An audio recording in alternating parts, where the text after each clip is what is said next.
அதையும் கேட்டதுக்கப்புறம் நீங்கள் ட்ரிப்புக்கு போகிறதுக்கே பயப்படுங்க. ஃப்ரெண்டாக இருக்கட்டும், ஃபேமிலி கூட போகிறதா இருந்தாலும் எங்கே போனாலும் பயப்படுங்க. ஒரு ஃப்ரெண்ட்ஸுங்கெல்லாம் சேர்ந்து ட்ரிப்புக்கு போயிட்டு இருந்தாங்க. ட்ரிப்புக்கு போயிட்டே இருக்கிறப்போ ஒரு இடத்துல கேம்பிங் போட்டு ஃபயர் போட்டு உட்காந்துருந்து அன்றைக்கி டே நார்மலாக தான் போச்சு. அப்போ திருப்பி கிளம்பி ட்ரிப்புக்கு கண்டினியூ பண்ணுறப்ப ஒரு எலும்பு கூட பார்க்குறாங்க. இந்த இடத்துல எலும்பு கூட எப்படி வந்துச்சு அப்படின்னு யோசிச்சுட்டு அவங்களும் திருப்பி கிளம்பி ட்ரிப்புக்கு போனால் பார்த்தா அவங்களோட ஃப்ரெண்ட்லேருந்து ஒருத்தவங்க இறந்து போய் கிடக்குறான். அது எப்படி இறந்தான் என்ன இதுன்னு தெரியல. அழுது முடிச்சுட்டு அந்த பையனை ஒரு மரத்தோரத்தில் படுக்க வச்சுட்டு எல்லாரும் கிளம்பி திருப்பி ட்ரிப்புக்கு போகிறாங்க. போக ட்ரிப்பு டேஞ்சராகவும் இருக்குது, ஹாரராகவும் இருக்குது.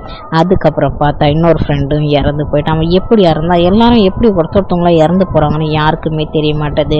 ஒருத்தொருத்தவங்களாம் அந்த குரூப்லேருந்து காலியாகிறாங்க. அப்புறம் அழுது முடிச்சுட்டு அவங்க அதே இடத்துல ஒரு கேம்பிங் போட்டு உட்காந்து முடிச்சுட்டு திருப்பி ட்ரிப்புக்கு கிளம்புனா இன்னொரு எலும்பு கூட பார்க்குறாங்க. எல்லாத்துக்கும் டென்ஷனாகவும் ஆரம்பிச்சிடுச்சு, பயமாகவும் இருக்க ஆரம்பிச்சிடுச்சு. அப்புறம் கிளம்பி பார்த்தா அந்த ட்ரிப்பில் ஒரு பொண்ணு இறந்து போனால். எல்லாரும் எப்படி இறந்து போகிறாங்க, எதுக்கு இறந்து போகிறாங்கன்னே தெரியல.